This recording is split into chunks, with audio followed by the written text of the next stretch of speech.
Bismillahirrahmanirrahim. Assalamualaikum warahmatullahi wabarakatuh. Alhamdulillah wassalatu wassalamu ala Rasulillah wa ala alihi wa sahbihi wa mawalah wa la hawla wa la quwwata illa billahi wa ba'd.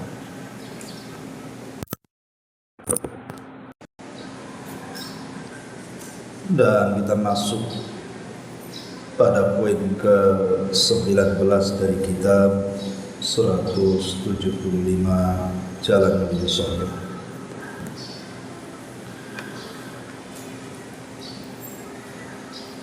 Nabi SAW bersabda dalam hadis yang dikeluarkan oleh Imam At-Tabrani di dalam mu'jamnya, laisa yatahassaru ahlul jannati illa ala sa'atin marrat bihim lam yadhkurullaha fiha.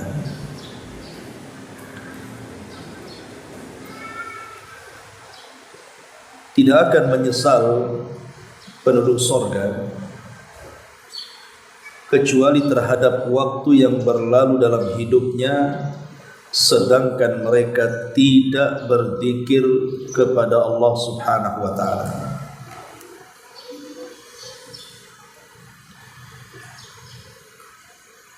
Ma'asyiral muslimat yang dimuliakan Allah Subhanahu wa taala,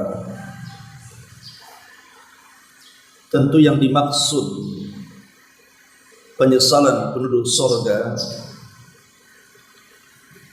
bukan menyesal ketika mereka berada di dalam surga, tetapi yang dimaksud, kata para ulama, maksudnya adalah penyesalan mereka dilakukan saat mereka berada di padang mahsyar, di mauqif.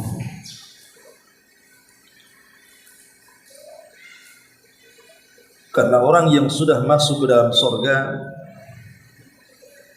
maka mereka sudah tidak ingat apapun kecuali hanya menikmati semua nikmat yang Allah anugerahkan kepada mereka.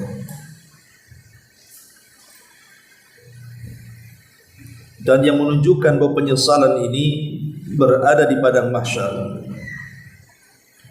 dikuatkan dengan hadis yang dikeluarkan dari Imam At-Tirmidzi dari hadis Abi Hurairah radhiyallahu anhu.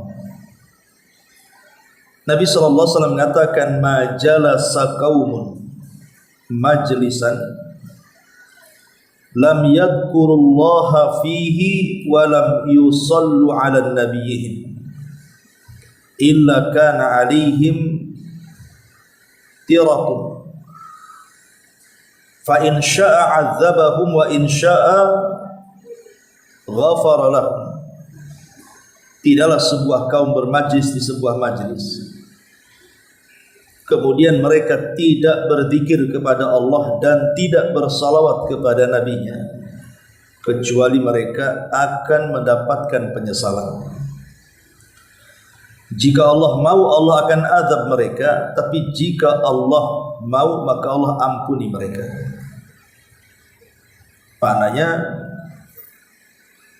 kalimat jika Allah mau mengazab mereka, mustahil orang yang sudah masuk surga diazab. Berarti posisi mereka itu berada di padang mahsyar. Karena di padang mahsyar ketika mereka dalam proses hisab, maka mereka bisa saja Allah Subhanahu wa taala masukkan dulu ke neraka.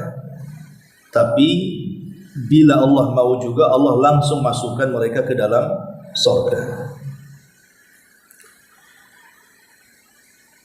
Ma'asyiral muslimat yang dimuliakan Allah Subhanahu wa taala, lah penyesalan ini tentu tidak berlaku karena posisi mereka sudah tidak ada waktu untuk beramal. Makanya Ali radhiyallahu anhu mengatakan, hari ini maksudnya di dunia adalah yaumun amal, tetapi ghadan yaumul hisab.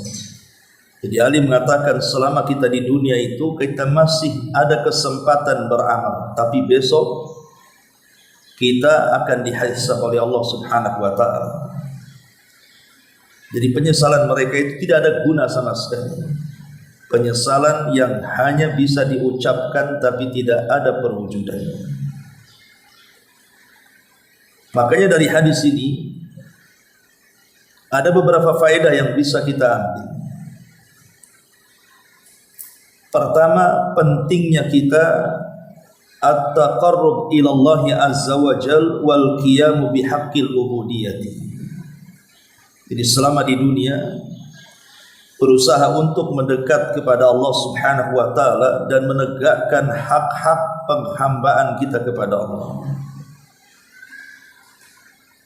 Kemudian yang kedua, asyukru lillahi ala ni'amihi allati la tu'addu wa la tuhsa. Dan mumpung kita di dunia, banyak-banyaklah bersyukur atas nikmat Allah Subhanahu wa taala yang tidak terbilang dan tidak terbatas.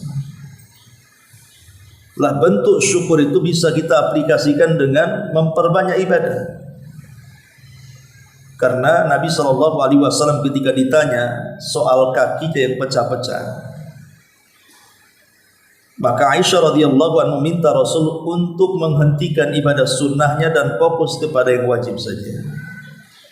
Tapi Nabi SAW menyanggah dan mengatakan, afala akunu abdan syakur. Salahkah saya menjadi hamba yang bersyukur? Kemudian yang ketiga, ar-raghbatu fi tahsilit darajatil ula. Berusaha semangat selama di dunia ini agar kita mendapatkan derajat tertinggi di hadapan Allah kelak pada hari kiamat, dengan tidak menyia-nyiakan waktu lewat begitu saja. Makanya di sini mereka akan menyesal nanti pada hari kiamat, karena banyak waktu yang tersisa tapi mereka tidak berzikir, mereka tidak bersalawat kepada Nabi sallallahu alaihi wasallam. Kemudian juga yang keempat, berusaha at-tama'u fi murafaqatin Nabi sallallahu alaihi wasallam fil jannah. Berusaha kita ini untuk memiliki keinginan kuat supaya bisa berjumpa dengan Nabi sallallahu alaihi wasallam kelak di surga. Karena semakin tinggi kedudukan orang di surga itu akan semakin dekat dengan Nabi sallallahu alaihi wasallam. Dan itu dengan cara meningkatkan derajat kita di surga. Kemudian di antaranya juga bahwa penyesalan penduduk surga sebelum mereka masuk ke dalam surga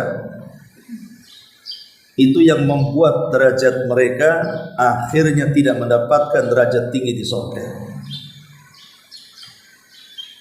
Ma'asyiral muslimat yang dimuliakan Allah Subhanahu wa taala, ada perkataan yang bagus dari Sufyan ibn Uyainah, guru daripada Imam Syafi'i rahimahullahu taala, mengatakan, asyaddun nasi hasratan yaumal qiyamati thalathatun. Orang yang paling menyesal pada hari kiamat itu adalah tiga manusia. Kata Sufyan al-Thawri, Sufyan ibn Uyainah rahimahullahu taala mengatakan bahwa orang yang paling menyesal pada hari kiamat itu adalah tiga manusia. Rajulun kana lahu 'abdun faja'a yaumal qiyamati afdal 'amalan min. Pertama, seseorang yang memiliki budak kemudian dia datang pada hari kiamat, rupanya amalan budaknya lebih baik dibandingkan amalan tuannya. Kemudian yang kedua, wa rajulun lahu man falam yatasaddaq minhu famata fawarathahu ghairuhu fatasaddaqa bihi. Seseorang yang memiliki banyak harta namun dia tidak pernah bersedekah sampai dia meninggal, kemudian ahli warisnya mendapatkan harta itu dan ahli warisnya pula yang menjadi ahli sedekah. Kemudian yang ketiga, wa rajulun alimun lam yantafi bi ilmihi fa'alima ghairahu fa'allama ghairahu fantafa'a bihi. Dan seseorang yang memiliki ilmu pengetahuan tetapi dia tidak mengambil manfaat dari ilmu, kemudian dia mengajarkannya dan orang lain bisa mengambil ilmu tersebut dan memanfaatkannya. Sebutkan dalam kitab Sifatus Safwa. Perhatikan di sini, Sufyan ibn Uyainah mengatakan inilah 3 manusia yang paling menyesal. Kenapa paling menyesal? Karena harusnya mereka itulah yang lebih afdal dibandingkan orang lain. Karena itu semua kan jasa dia. Seorang tuan yang memiliki budak, secara otomatis tuan itu kan banyak pahalanya karena si budak tersebut hidup dalam lindungan dia. Dia yang kasih makan, dia kasih tempat tinggal. Tapi ketika menghadap Allah justru si budak itu lebih utama dibandingkan tuannya. Karena rupanya si budak itu lebih banyak amalannya dibandingkan tuannya. Ataupun orang yang ahli, yang memiliki harta yang banyak, yang harusnya ketika itu dia bersedekah, sampai mati tidak ada harta yang disedekahkan. Tapi rupanya ahli warisnya, anak-anaknya justru menjadi anak-anak yang soleh. Mereka pula yang kemudian lebih afdal di hadapan Allah Subhanahu wa ta'ala. Padahal itu harta-harta dia. Kenapa orang yang lain yang lebih afdal? Harusnya kan dia yang punya harta yang lebih afdal. Tapi karena dia bakhil, sementara ahli warisnya tidak bakhil, justru ahli warisnya lebih utama dibandingkan yang mewarisi hartanya. Kemudian juga yang ketiga, orang yang punya pengetahuan. Dia tidak mengambil pengetahuan dengan mengamalkannya. Orang yang diajarkannya pula, dia mengamalkan ilmunya. Dia pula yang lebih utama di hadapan Allah Subhanahu wa ta'ala. Ma'asyiral muslimat yang dimuliakan Allah Subhanahu wa ta'ala, banyak macam penyesalan pada hari kiamat. Apa saja penyesalan-penyesalan pada hari kiamat? Disebutkan oleh para ulama. Pertama, orang yang ketika di dunia banyak meninggalkan Al-Quran, jadi tidak mau membaca Al-Quran. Nabi SAW mengatakan ketika berbicara tentang keutamaan surah Al-Baqarah, kata Nabi SAW, Iqra'u surat Al-Baqarati fa inna akhdaha barakatun wa tarkaha hasratun wa la tastati'uhal batalatu as-saharatu. Bacalah surah Al-Baqarah, karena siapa yang mengambilnya dapat berkah dan meninggalkannya sebuah penyesalan. Dan siapapun yang membacanya tidak akan ada penyihir yang mampu untuk mengalahkannya. Kalimat wa tarkaha hasra, yang meninggalkan membaca Al-Baqarah itu akan mendapatkan kerugian dan penyesalan. Kapan maksudnya? Kelak pada hari kiamat maksudnya. Kenapa di dunia saya tidak banyak membaca Al-Quran, terutama surah Al-Baqarah? Maka ini juga satu penyesalan yang akan disesali oleh orang-orang yang ada di mauqif atau di padang mahsyar. Kemudian yang kedua, orang-orang yang menyesal pada hari kiamat juga adalah orang-orang yang mereka menyesal ketika di dunia jarang menghadiri majelis-majelis ilmu. Nabi SAW mengatakan, ma qa'ada qaumun maq'adan lam yadhkuru fihi Allah wa yusallu 'ala an-nabi illa kana 'alaihim hasratun yaumal qiyamah wa in dakhalul jannata lis-sawab. Tidaklah sebuah kaum mereka duduk-duduk, tapi duduk-duduknya itu bukan dalam rangka mengingat Allah dan tidak ada salawat di dalamnya. Jadi orang ini lebih memilih duduk-duduk di luar majelis ilmu, ngobrol sana sini, tidak ada manfaat akhiratnya dibandingkan duduk yang sudah jelas-jelas ada manfaatnya. Maka Rasul mengatakan kecuali kelak pada hari kiamat orang-orang ini akan menyesal walaupun mereka masuk surga. Walaupun akhirnya mereka masuk surga, mungkin dengan pahala yang lain, itu maksudnya. Tetapi mereka akan menyesal. Kenapa? Tidak hadir di majlis-majlis zikir, majlis-majlis yang dibacakan di situ Al-Quran dan Sunnah Rasul, dan disebut salawat kepada Nabi Sallallahu Alaihi Wasallam. Kemudian yang ketiga, orang-orang yang terlalu semangat mengejar kedudukan, pangkat, jabatan, kepemimpinan, dengan caranya, karena hari ini seseorang kalau ingin mencapai sebuah kedudukan dan kepemimpinan itu, pasti ada jalan-jalan kotor yang harus dia lalui. Sebab kalau bersih-bersih amat tidak akan jadi itu. Kalau ingin jadi pemimpin, mau tingkat RT, RW, apalagi tingkat wali kota, apalagi sampai ke provinsi, apalagi sampai ke atas lagi, lebih tinggi lagi, pasti akan banyak cara-cara kotor. Nabi SAW mengatakan, innakum satahrusuna alal imarati wa innaha satakunu nadamatan wa hasratan. Kata Nabi SAW, kelak kalian akan menjadi orang-orang yang rakus mengejar kepemimpinan. Tapi ingat kata Rasul, dan setelah itu kalian akan menjadi orang yang menyesal dan penuh penyesalan. Menyesal dan penuh penyesalan, nadamatan wa hasrah. Karena bagaimanapun kelak pada hari kiamat, para pemimpin itu tanggung jawab mereka berat sekali.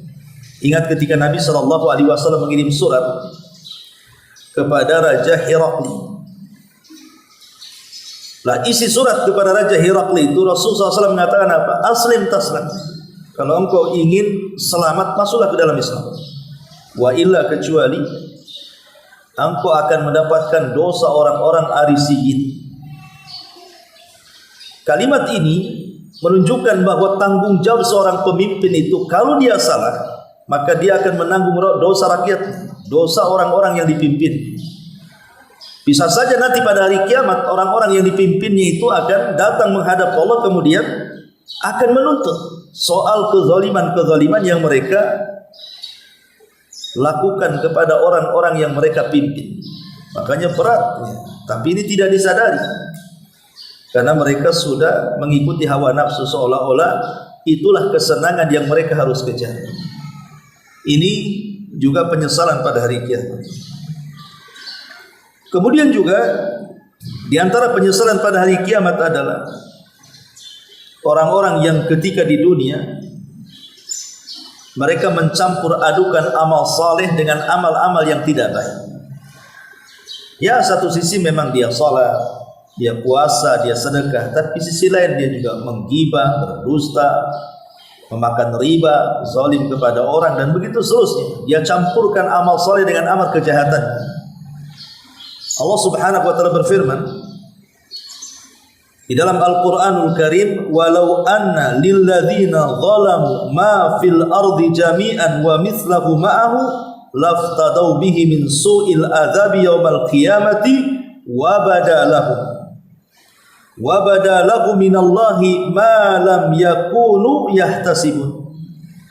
Sekiranya orang-orang yang zalim itu mempunyai segala apa yang ada di bumi, dan ditambah lagi sebanyak itu, niscaya mereka akan menebus diri mereka dengan hal itu dari azab yang buruk pada hari kiamat, karena telah tampak jelas bagi mereka azab Allah yang belum pernah mereka pikirkan sebelumnya. Para ulama tafsir mengatakan ayat ini umum, mencakup orang-orang kafir, mencakup orang-orang yang ahli maksiat, orang-orang zalim, dan semua orang-orang yang mencampur adukan antara amal saleh dan kebatilan. Jadi mereka akan menyesal kalau seandainya mereka bisa tebus, maka mereka akan tebus. Seandainya mereka punya harta sebanyak apapun, mereka akan tebus. Tapi mereka tidak punya harta di akhirat, mau tebus dengan apa kan gitu? Yang ada hanya penyesalan saja. Kemudian juga penyesalan yang lain adalah hasratu ahli nar, penyesalan penduduk neraka. Penyesalan penduduk neraka. Nabi sallallahu alaihi wasallam bersabda, "La yadkhulul jannata ahadun illa uriya maq'adahu minan nar. Law asa'a liyazdada syukra. Wa la yadkhulun nar ahadun illa uriya maq'adahu minal jannah. Law ahsana liyakuna alaihi hasra." Tidak akan masuk surga salah seorang di antara kalian kecuali diperlihatkan tempat duduknya di neraka. Kalau seandainya dia tahu buruknya neraka, tentu dia akan menjadi orang yang paling bersyukur. Dan tidak akan masuk neraka salah seorang juga kecuali akan diperlihatkan tempat duduknya di surga. Kalau dia banyak berbuat baik, tentu dia orang yang paling menyesal. Kenapa di dunia aku tidak berbuat baik sehingga aku dimasukkan ke neraka? Dan ini penyesalan penduduk neraka pada hari kiamat. Bahkan orang-orang kafir yang dimasukkan ke dalam neraka, mereka mengatakan, "Yauma yanzurul mar'u ma qaddamat yadah wa yaqulul kafiru ya laitani kuntu turaba." Jadi ketika orang-orang kafir melihat hisab yang Allah Subhanahu wa taala tampakkan di hadapan mereka kepada binatang. Kemudian setelah hisab kepada binatang selesai, rupanya binatang-binatang itu tidak diazab, hanya dihisab saja. Setelah itu mereka dibuat oleh Allah Subhanahu wa taala menjadi tanah. Maka orang-orang kafir mengatakan, "Ya laitani kuntu turaba." Duhai kiranya kami seperti binatang yang hanya sebatas proses hisab dan kami tidak diazab. Tapi mereka bukan binatang, mereka manusia, sehingga harus mempertanggungjawabkan di hadapan mereka. Ada azab, ada nikmat. Kemudian juga penyesalan orang-orang yang ketika di dunia mereka mengikuti syaitan. Mengikuti syaitan dan mereka mengijabah apapun was-was yang diwaswaskan ke dalam hawa nafsunya. Kata setan zina, ikut zina. Kata setan mabuk, ikut mabuk. Kata setan berjudi, ikut berjudi. Kata setan gibah sana, ikut gibah. Dan begitu seterusnya. Diikuti semua langkah setan. Nanti mereka akan menyesal. Karena setan yang selama ini menjadi ikutan dia kelak pada hari kiamat akan berkhutbah. Jadi iblis itu akan berkhutbah kepada penduduk neraka. Dan khutbahnya dijelaskan di dalam Al-Quranul Karim, tepatnya pada surah Ibrahim ayat 22. Bagaimana syaitan itu berkhutbah di hadapan para pengikutnya pada hari kiamat. Apa khutbahnya? Wa qala syaitan lamma qudiyal amr innallaha wa'adakum wa'dal haqq wa wa'adtukum fa akhlaftukum wa ma kana li alaikum min sultanin illa an da'autukum fastajabtum li fala talumuni wa lumu anfusakum ma ana bimusrikhikum wa ma antum bimusrikhi inni kafartu bima asyraktumuni min qabl innadh dhalimina lahum adzabun alim. Setan pun berkata ketika semua telah selesai dihisab, sesungguhnya Allah Subhanahu wa taala telah menjanjikan kepada kalian janji yang benar, maksudnya surga. Dan aku juga telah menjanjikan janji yang sama, tapi aku ingkari. Karena aku tidak memiliki kekuasaan, kecuali aku hanya menyuruh kalian, tiba-tiba kalian mengikutiku. Maka jangan cela aku, celalah diri kalian. Karena sesungguhnya aku tidak mampu menolong kalian sebagaimana kalian juga tidak mungkin menolong diriku. Aku berlepas diri dari apa yang kalian sekutukan tentang aku sebelum itu.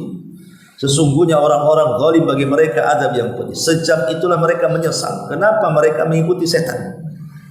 Tapi penyesalan mereka tidak ada gunanya. Makanya kemudian dijelaskan juga termasuk orang-orang yang banyak berdosa, banyak melakukan perbuatan dosa di dunia itu, pada hari kiamat mereka menundukkan pandangan karena penyesalannya ketika jelas-jelas di hadapan mereka ada azab. Jadi saat mereka berada di padang mahsyar, Kemudian Allah Subhanahu wa taala mendatangkan jahanam di hadapan mereka dengan digeret 70.000 tali kekang. Setiap tali kekang digeret 70.000 malaikat itu. Jadi mata mereka melihat jahanam itu. Tiba-tiba mereka hanya menundukkan kepala mereka karena menyesal. Dan mereka dijelaskan dalam Al-Quran, walau tara idil mujrimuna naqisu ru'usihim inda rabbihim. Dan kalau kalian melihat bagaimana orang-orang yang banyak melakukan dosa itu menundukkan pandangan mereka di hadapan jahanam, di hadapan Rabb mereka, kemudian seraya mereka mengatakan, Rabbana absarna wa sami'na farji'na na'mal salihan inna muqin. Ya Rabb kami sudah melihat, maksudnya melihat jahanam. Kami telah mendengar, melihat bagaimana gemuruhnya jahanam. Maka kembalikan kami ke dunia agar kami bisa beramal saleh. Kini kami sudah yakin tentang adanya jahanam. Guna penyesalan mereka tidak ada gunanya, karena mereka tidak mungkin dikembalikan ke dunia. Termasuk juga orang-orang yang banyak menyia-nyiakan waktunya. Selama di dunia dihabiskan waktunya bukan hanya untuk maksiat saja, tapi untuk perkara-perkara yang tidak ada gunanya. Jadi waktu itu berjalan begitu saja. Dia gunakan hanya nongkrong dengan handphone dia sepanjang waktunya. Ya, bukan mendengar murotal, bukan pula melihat ceramah-ceramah, tapi yang mungkin yang dilihat itu tidak ada gunanya sama sekali. Atau dihabiskan ngobrol, dihabiskan main ke sana kemari. Nanti mereka pun akan membawa penyesalan, dan itu disebutkan dalam Al-Quran, hatta idza jaa ahadahumul maut, ketika datang kematian kepada mereka. Qala, dia mengatakan, Rabbirji'uni, ya Allah kembalikan aku ke dunia, la'alli a'malu salihan fi mata, agar aku bisa beramal saleh yang dulu amal saleh itu banyak aku tinggalkan. Karena disibukkan dengan perkara yang tidak ada manfaatnya, maka dia baru menyesal pada hari kiamat. Tidak ada guna penyesalan. Karena Allah mengatakan, kalla innaha kalimatun huwa qailuha. Itu hanya ucapan kalian saja, mustahil kalian dikembalikan ke dunia. Termasuk juga orang kafir pada hari kiamat, bahwa mereka menyesal karena seolah-olah di dunia itu tidak lama. Padahal orang-orang kafir ketika di dunia ini kan, mereka merasa dunia itu surga bagi mereka, dan seolah-olah mereka tidak akan mati. Itulah prasangka orang kafir, karena bagi mereka dunia ini kan surga, dan bagi orang-orang yang beriman dunia ini adalah penjara. Sehingga orang kafir seolah-olah mereka tidak akan meninggal, karena mereka tertipu dengan dunia. Jama'a malahu wa addadah yahsabu anna malahu akhladah. Ketika orang banyak mengumpulkan harta, akhirnya mengira bahwa harta itu mengekalkannya. Tapi lihat Allah Subhanahu wa taala berfirman, qul inna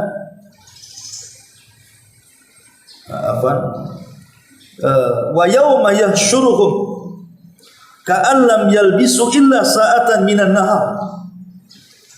Dan ketika hari mereka dikumpulkan semuanya pada hari kiamat, mereka mengira bahwa di dunia itu hanya sesaat saja, seolah-olah di waktu siang. Ya ta'arafuna bainahum, mereka saling mengenal di antara mereka. Qad khasiral ladzina kadzdzabu bi liqa'illahi wa ma kanu muhtadin. Maka mereka telah menyesal, telah merugi, orang-orang yang mendustakan pertemuan mereka dengan Allah, dan mereka jauh daripada petunjuk Allah Subhanahu wa taala. Jadi orang-orang kafir pada hari kiamat, mereka menyesal karena seolah-olah di dunia itu hanya sebentar, hanya di waktu siang saja, kemudian mereka meninggal atau mereka diadab, dan mereka tidak paham bahwa mereka akan menghadapi azab itu. Kemudian juga penyesalan orang-orang yang mendustakan bahwa mereka akan berjumpa dengan Allah. Allah mengatakan, qad khasiral ladzina kadzdzabu bi liqa'illahi. Sungguh telah rugi orang-orang yang di dunia mereka mendustakan perjumpaan mereka dengan Allah. hatta idza ja'athumus sa'atu baghtatan, ketika datang kepada mereka kematian secara tiba-tiba, qalu, mereka mengatakan, ya hasratana ala ma farratna fiha, duhai merugi aku, katanya, terhadap waktu-waktu yang berlalu begitu saja. Jadi mereka di dunia itu ada orang-orang yang seolah-olah mereka tidak akan berjumpa dengan Allah. Coba lihat orang-orang awam, ya, hukumnya orang-orang awam yang mereka sudah terbiasa meninggalkan sholat seolah tidak jadi beban, yang mereka meninggalkan sholat seolah-olah itu bukan dosa dan tidak ada perhitungan. Kan orang-orang itu kan seolah-olah tidak berjumpa dengan Allah masalahnya kan. Ada orang-orang yang subhanallah sudah susah di dunia, kerjanya ya hanya banting tulang dengan kekuatan tenaga, seperti tukang bangunan gitu ya. Itu kan menghabiskan waktunya dengan tenaga mereka. Sudah susah hidupnya, tidak sholat pula mereka. Tidak sholat. Sholat wajib itu tinggalkan, datang puasa Ramadan pun tidak puasa. Oke lah kalau puasa mungkin mereka punya alasan karena kerja tak kuat. Nah, tapi sholat yang hanya 5 menit atau paling lama 10 menit masa tak bisa.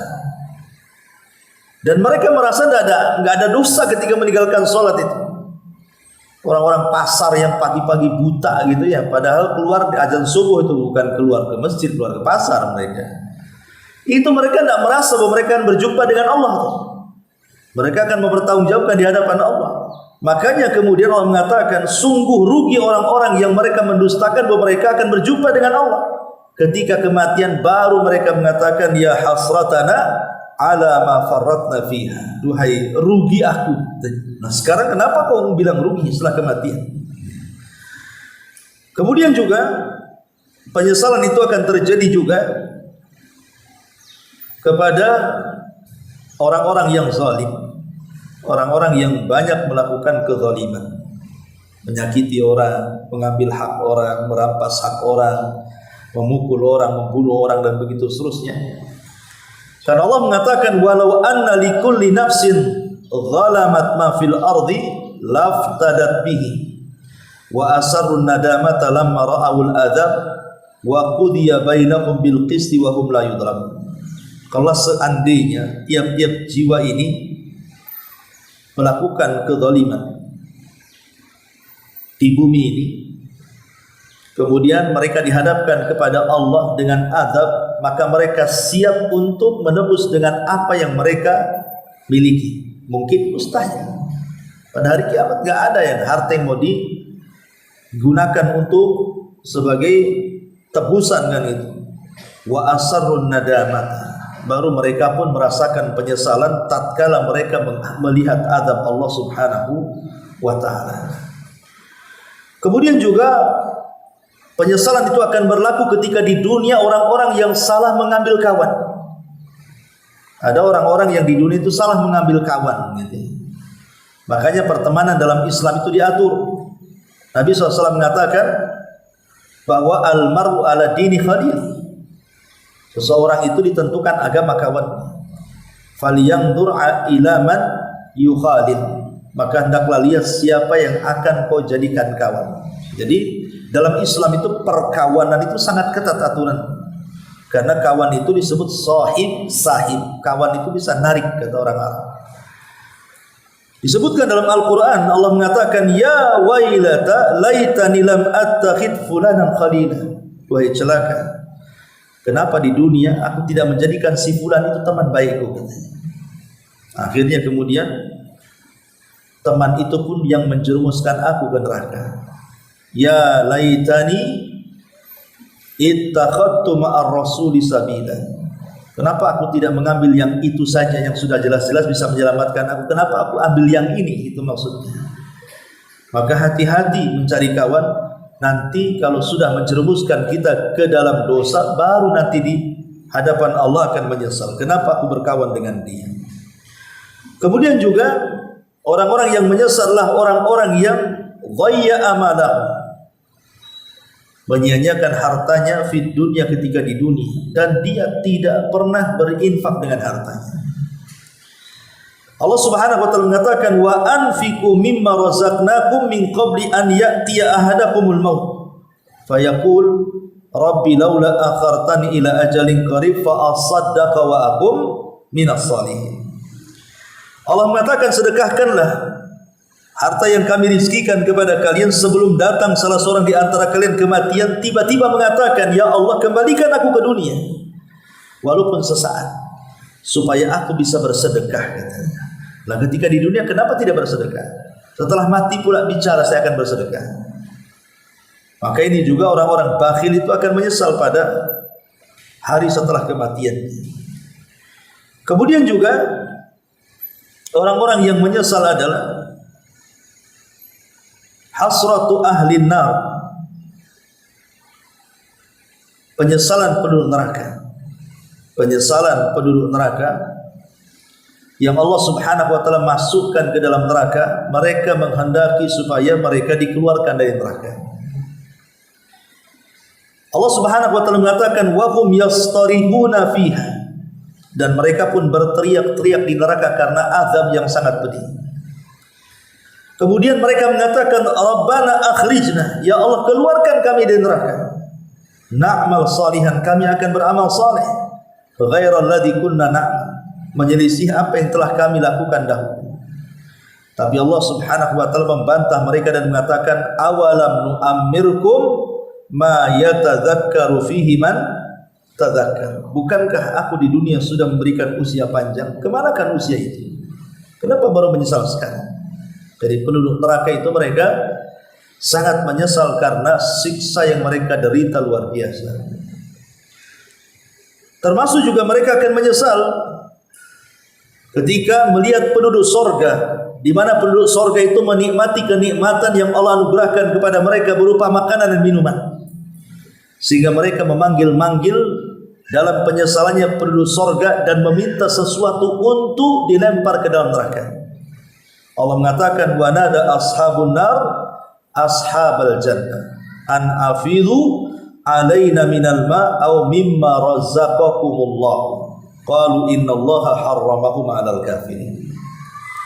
Jadi ketika penduduk neraka itu di atas penyesalannya, mereka memanggil-manggil penduduk surga, karena sebagian ahli tafsir mengatakan antara surga dan neraka itu ada jendela, di mana dari jendela neraka itu mampu melihat penduduk surga yang sedang menikmati kenikmatannya, dan penduduk surga dari jendela itu juga memandang penduduk neraka yang sedang disiksa dengan azabnya. Jadi mereka saling berkomunikasi lewat jendela itu. Nah, di sini Allah gambarkan komunikasinya ketika penduduk neraka mereka memanggil-manggil penduduk surga. Kemudian penduduk neraka mengatakan, lemparkanlah kepada kami sedikit dari air atau makanan yang Allah rizkikan kepada kalian. Tetapi penduduk surga pun menjawab, innallaha harramahu 'alal kafirin. Allah haramkan keduanya kepada orang kafir. Itu juga penyesalan penduduk neraka ketika melihat penduduk surga. Bahkan penyesalan mereka itu sampai kemudian mereka melobi para penjaga neraka.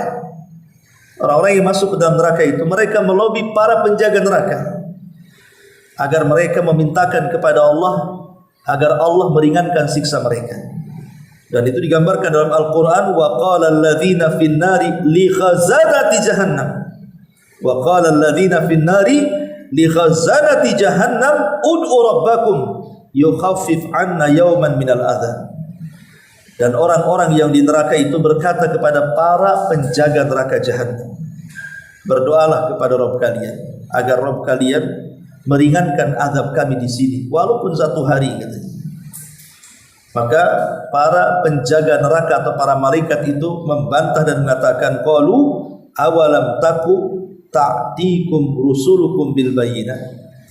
Bukankah dulu di dunia Tuhan kalian sudah mengutus utusan dengan membawa keterangan yang nyata, kenapa kalian tidak ikut? Ya. Kemudian mereka pun mengatakan, bala, tentu, memang betul. Qalu fad'u wa ma du'aul kafirina illa fi dhalal. Kalau gitu silakan berteriak, karena teriakan orang-orang kafir itu percuma saja. Kalian berteriak-teriak sekencang-kencangnya neraka juga tidak akan didengar. Ma'asyiral muslimat yang dimuliakan Allah Subhanahu wa taala. Bahkan lebih daripada itu, mereka bukan hanya melobi para penjaga jahanam, tapi para pemimpin penjaga neraka jahanam. Siapa pemimpinnya? Malaikat Malik. Mereka melobi malaikat Malik dengan firman yang Allah Subhanahu wa taala mengatakan, "Wa nadau ya Malik liyaqdi 'alaina rabbuk." Wahai malaikat Malik, mintalah kepada Rabbmu, matikan saja kami. Kami sudah kami tidak mau hidup di neraka lagi.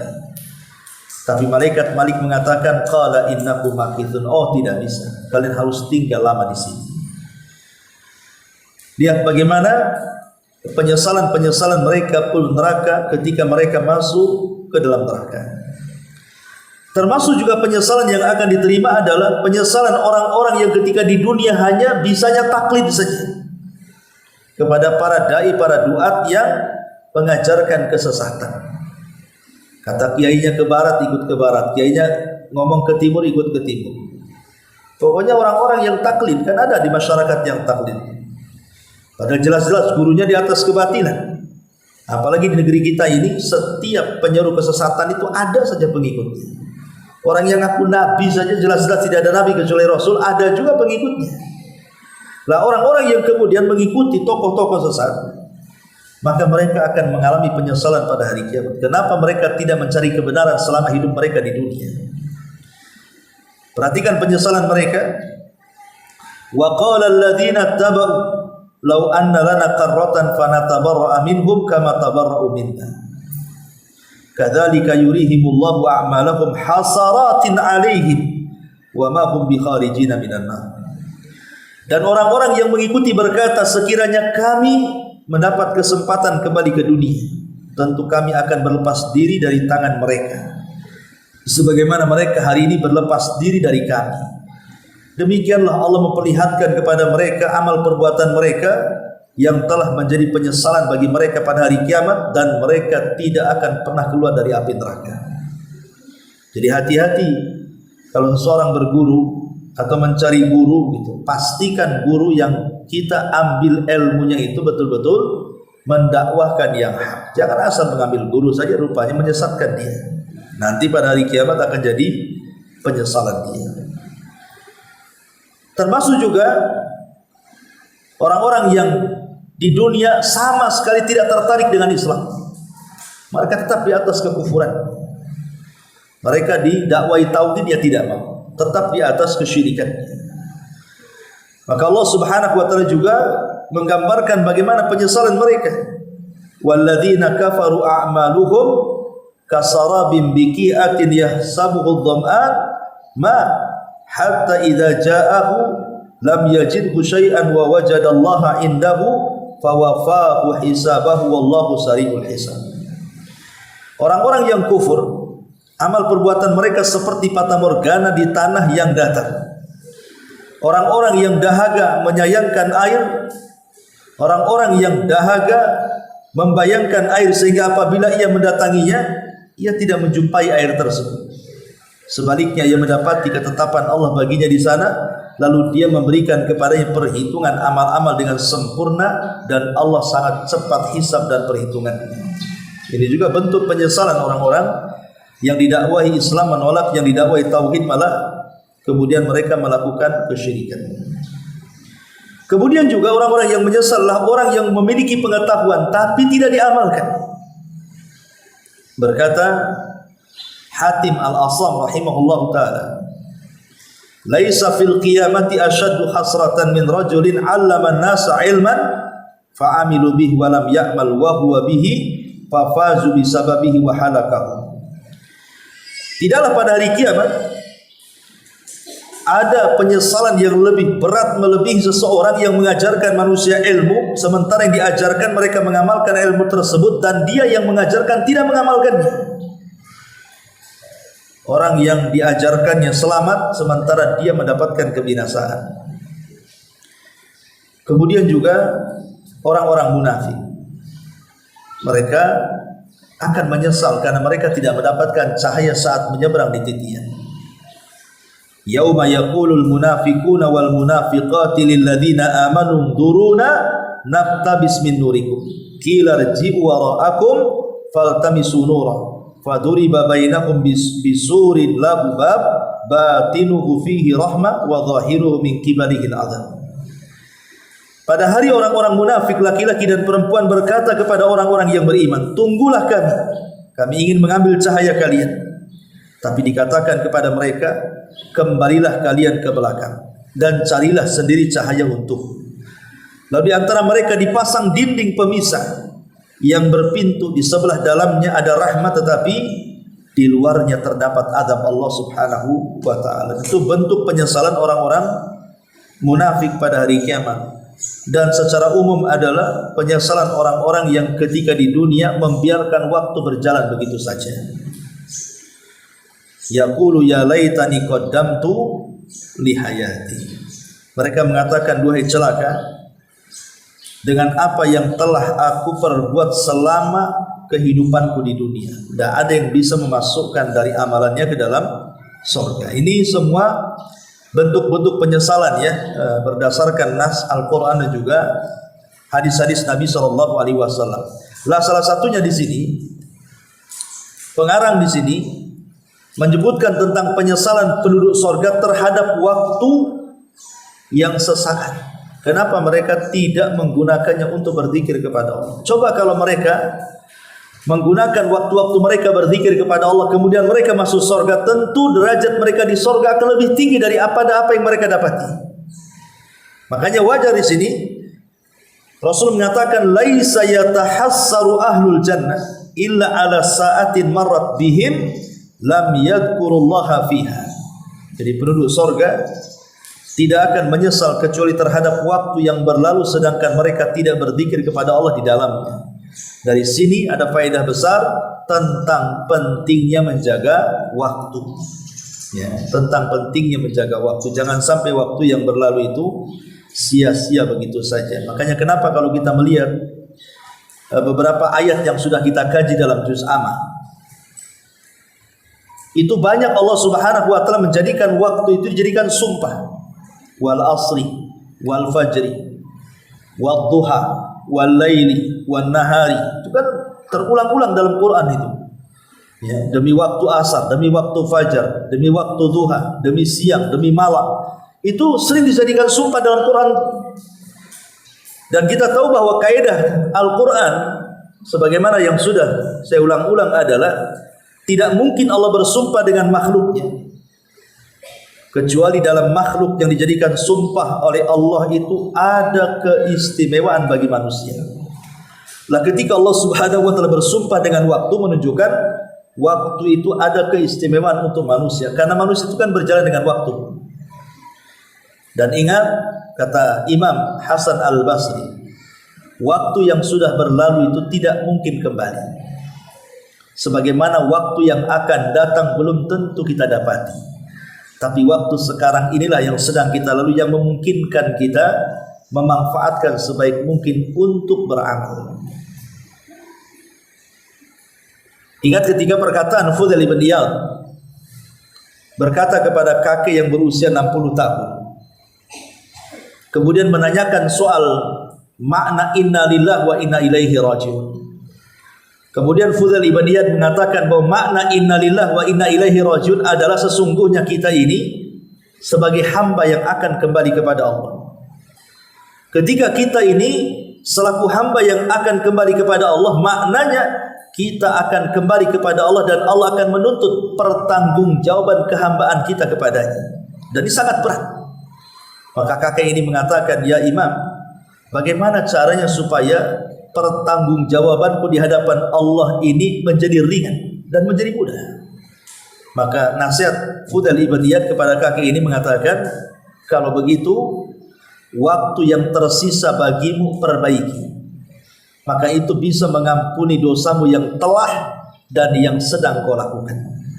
Ya, perbaiki masa waktu yang berlaku bagimu. Kamu sudah tua nih, boleh jadi mungkin usiamu tinggal setahun, 2 tahun, 3 tahun, 4 tahun, kita tidak tahu. Sisa waktu ini gunakan sebelum ajal menjemput. maka ku yakin dosa-dosa yang telah akan diampuni, dan dosa yang telah kau lakukan juga akan diampuni, dan dosa yang sedang kau lakukan juga akan diampuni. Inilah diantara faedah dari poin ke-9 tentang penyesalan penduduk surga terhadap waktu yang sesaat ini. Lalu kenapa kemudian pengarang memasukkan bab ini kepada 175 jalan menuju surga? Apa amalan dalam hadis ini? Amalan dalam hadis ini adalah kita disuruh berzikir. Jadi zikir itu adalah jalan menuju surga. Itu syahidnya. Ya, jadi zikir itu adalah jalan menuju surga, bahkan jalan yang paling cepat melintas surga. Ingat hadis yang pernah kita baca, sabaqal mufarridun, telah mendahului kita para mufarridun. Maksudnya mendahului kita masuk surga. Ketika ditanya Rasul, siapa mufarridun itu? Maka Rasul mengatakan mereka adalah adzzakirunallaha katsira wadzakirat. Mereka adalah laki-laki dan perempuan yang pandai atau suka atau sering berzikir. Nah, itu syahid daripada pembahasan yang ke-19 bahwa zikir itu adalah salah satu jalan menuju surga. Wallahu a'lam. Time sampai di sini saja, satu saja poin sebelum saya tutup. Silakan kalau ada yang mau bertanya. Iya, alhamdulillah. Ada sebuah hadis Nabi SAW pernah ditanya oleh Arab Badui, Arab gunung, tentang kapan terjadi kiamat. Tapi Nabi SAW tidak menjawab sampai 3 kali. Ditanya kapan kiamat, Rasul tak jawab. Jadi Nabi SAW mengatakan, manisail, siapa tadi yang bertanya? Menghadap. Akhirnya datanglah Arab Badui dan mengatakan, saya wahai Rasul. Maka Nabi SAW mengatakan, wa ma'adattalah, apa yang kau siapkan tentang terjadinya kiamat? Karena aku yang bertanya kapan kiamat. Maka orang ini mengatakan, la syai'a ya Rasulullah, tidak ada wahai Rasul, illa kecuali inni uhibbullaha wa rasul, kecuali aku sangat cinta dengan Allah dan Rasul.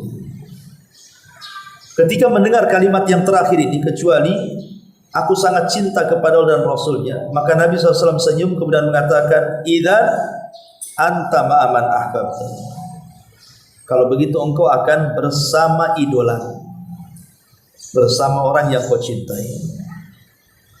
Artinya ketika kita mencintai Allah dan Rasulnya, maka kita akan bersama Allah dan Rasulnya.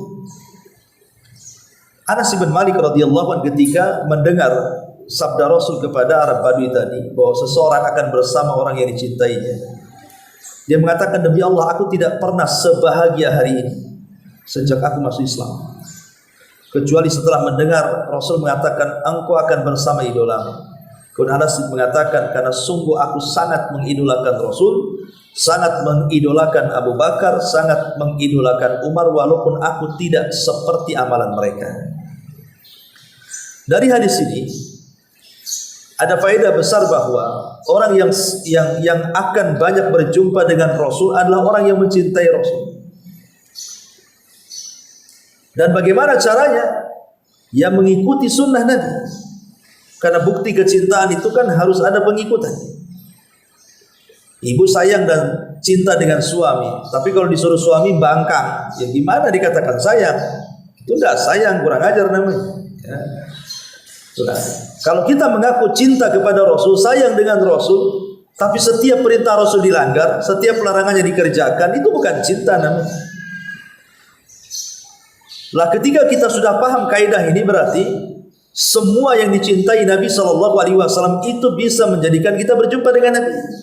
Ya salawat juga dicintai Nabi, mengkafil anak yatim dicintai Nabi, kan gitu. Kemudian melakukan sunnah-sunnah juga dicintai Nabi, dan begitu seterusnya. Jadi kalau kita ingin banyak-banyak berjumpa dengan Rasul, cintai Rasul. Dengan cara apa? Memperjuangkan agamanya, kemudian juga menjalankan sunnah-sunnahnya. Karena kalau dirinci itu kan bagian dari sunnah juga. Kalau dirinci itu ya, memperbanyak sholawat bagian dari sunnah, mengkafil anak yatim bagian daripada sunnah, menjalankan sunnah bagian daripada sunnah, dan begitu seterusnya. Jadi tidak ada yang lebih utama. Intinya kalau ingin berjumpa dengan Rasul, ya cintai Rasul. Dengan cara apa? Ikuti sunnahnya. Selesai. Adapun tentang di hari Jumat, selawat dan membaca surah Al-Kahfi itu dua amalan yang berbeda. Selawat memang dianjurkan sendiri diperbanyak di hari Jumat, ya surah Al-Kahfi juga sama. Adapun tentang surah Al-Kahfi memang dijadikan polemik tentang sahih dan tidaknya. Bagi yang melemahkan hadis tentang baca surah Al-Kahfi dari Jumat, ya tidak usah baca kan gitu ya. Tapi bagi yang mensahihkan, maka itu sangat dianjurkan dibaca di hari Jumat. Karena surah Al-Kahfi dengan hari Jumat itu ada korelasi. Karena surah Al-Kahfi itu kan bicara tentang beberapa fitnah yang akan dibawa Dajjal, dan hari Jumat sendiri adalah tentang kiamat. Ya, karena kiamat terjadi di hari Jumat dan Dajjal itu keluarnya sebagai tanda-tanda munculnya kiamat. Makanya ada korelasi antara surah Al-Kahfi dengan hari Jumat itu. Kenapa tidak dibaca di hari lain? Karena kiamat itu terjadi di hari Jumat. Itu korelasinya di sini. Wallahu a'lam. Ya, alhamdulillah. Kalau ada orang tuanya punya harta kemudian dia bakhil, tentu berdosa. Dan ada perhitungan tersendiri soal harta. Dari mana kau dapatkan, kemana kau belanjakan. Ketika kemudian dia meninggal, anaknya yang mengambil harta sebagai ahli waris dan dia pandai menggunakannya, sehingga dia menjadi ahli sedekah. Seperti sabda Nabi SAW mengatakan, malun soleh li rajulin soleh. Harta yang baik itu kalau yang megang orang baik. Tapi harta menjadi jahat kalau yang megang orang jahat. Ya. Maka anaknya akan dapat pahala dari warisan kedua orang tuanya, karena tidak ada hubungan harta yang dicari orang tua dengan harta yang didapat oleh anak dari warisan. Begini, kalau ada orang tua ini ketika mencari harta dengan jalur yang haram, anggaplah diberi judi, dapat uang banyak, ya korupsi atau apalah pokoknya, kemudian meninggal, menjadi harta warisan anaknya. Anaknya ini mendapatkan dengan cara halal, tapi orang tuanya mendapatkan dengan cara haram. Coba bayangkan siapa yang rugi di sini? Orang tua sudah capek gitu membuat rumah, membeli kebun, mengumpulkan harta, lelah dia. Tapi karena dia tidak mencari hartanya tidak dengan cara yang haram, tidak dengan cara yang halal, tapi dengan cara yang haram, maka dia ada pertanggungjawaban sendiri di hadapan Allah. Dari mana kau dapat? Kemana kau belanjakan? Tapi ketika dia meninggal, harta itu menjadi warisan anaknya. Anaknya mendapatkan cara halal. Kan dia bukan maling. Dia nggak merampok, dia dapat warisan, dan warisan sah dalam Islam. Jadi sebenarnya kan rugi kita yang capek, kita pula yang diazab, gitu maksudnya. Kalau kita berpikir dengan sehat ya. Makanya kenapa kalau memang kita mendapatkan yang tidak layak sebelum kita meninggal diwariskan kepada anak dengan cara yang halal. Jangan sampai kemudian kita yang lelah letih di dunia tiba-tiba diazab gara-gara harta. Makanya kemudian sedekahkanlah di waktu dia masih hidup. Karena banyak orang tua yang salah kaprah. Mereka mengumpulkan harta itu bukan untuk dia tapi untuk anaknya. Ya betul, kita tidak boleh meninggalkan anak kita ini terlahir menjadi pengemis karena tidak meninggalkan harta dari orang tuanya. Tapi bukan berarti dia melupakan kewajiban dia kepada Allah Subhanahu wa taala. Ada hak harta di situ yang harus dikeluarkan. Ya, itu maksudnya di situ. Wallahu a'lam. Begini ya, maksudnya begini. Kalau ada orang tua ini di dunia tidak baik, tapi dia bisa masuk surga karena syafaat anaknya. Karena anaknya jadi anak soleh, kemudian mendoakan orang tua, dapat syafaatnya. Tetapi kondisi orang yang mendapatkan syafaat dengan orang yang memberikan syafaat karena izin Allah, itu kan derajatnya beda. Walaupun sama-sama surga. Orang tua masuk surga kan diselamatkan anaknya, sementara anak masuk surga karena amalannya. Ya tentu itulah yang menjadikan orang tua menyesal. Kenapa aku yang harusnya mendidik dia jadi orang soleh yang lebih tinggi derajatnya, kenapa dia pula di atas aku, gitu bahasanya. Ya kan? Walaupun sama-sama masuk surga kan derajatnya berbeda di situ. Bisa dipahami maksud saya? Iya. Adapun anak-anak yang meninggal itu mereka kan belum punya pahala dan belum punya dosa, mereka di atas fitrah. Sehingga menjadi perselisihan para ulama. Kemana anak-anak yang belum balik meninggal itu di surga? Karena mereka belum mukallaf di dunia. Apakah kemudian mereka juga akan sama posisinya dengan orang-orang dewasa? Ya. Apakah tetap mereka akan dijadikan wildan, anak-anak yang akan menjadi kelucuan bagi orang tuanya di surga? Ini kan menjadi perselisihan panjang ulama. Karena mereka kan belum ada beban untuk melakukan, walaupun mereka melakukan dosa kan mereka tidak berdosa. Seandainya mereka melakukan pahala pun bukan untuk dia tapi untuk orang tuanya. Sehingga kemana anak-anak ini lahir? Apakah kemudian di sorga mereka dibuatkan sorga tersendiri, ataukah mereka tetap jadi anak-anak seperti itu? Ini menjadi khilaf ulama panjang masalah ini. Karena orang-orang yang sudah jelas mendapatkan sorga dan tingkatan-tingkatannya itu karena amalan mereka.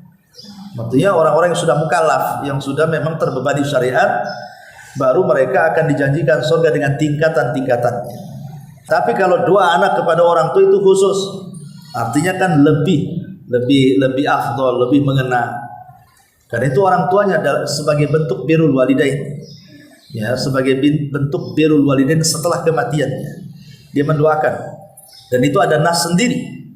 Ya, adapun soal sampai doa kita kepada orang lain, dia sampai. Ya, seperti mamanya, saya berbuat baik sama ibu, kemudian saya meninggal, ibu mendoakan saya. Sampai ya sampailah. Karena ada ayatnya tadi, Rabbana ighfir lana wa li ikhwanina alladzina sabaquna bil iman. Dan kita juga disuruh untuk mendoakan kaum muslimin, baik yang hidup ataupun yang sudah meninggal, menunjukkan sampainya pahala kita kepada mereka. Kalau kita ziarah kubur mamanya kan, ya kita doakan juga orang-orang di sekitar kuburan. Ini sudah kita bahas. Kalau kita mendoakan orang-orang yang ada di kuburan itu, maka kita akan mendapatkan setiap kebaikan pada setiap penghuni kuburan. Ya, wallahu a'lam. Subhanallah, alhamdulillah, asyhadu an la ilaha illa anta, astaghfiruka wa atubu